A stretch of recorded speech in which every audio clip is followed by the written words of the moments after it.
जमुआ के रात चलला पीछा पीछा सब रंग बात चलला तू तो फेंक हटाड़ा ढेर मत बोला अभी बाटे उम्र 18 जनी हमारा के ललकार धके मारे लागो कोही ना बचाई 112।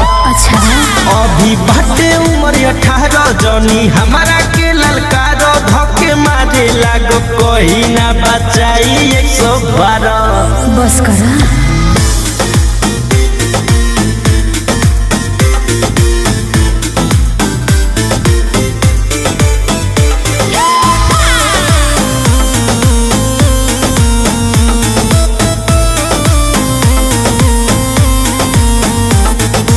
आज ना तो काल होई मरता तकाल होई केहू जदी बोली सीधा गोली से सवाल होई।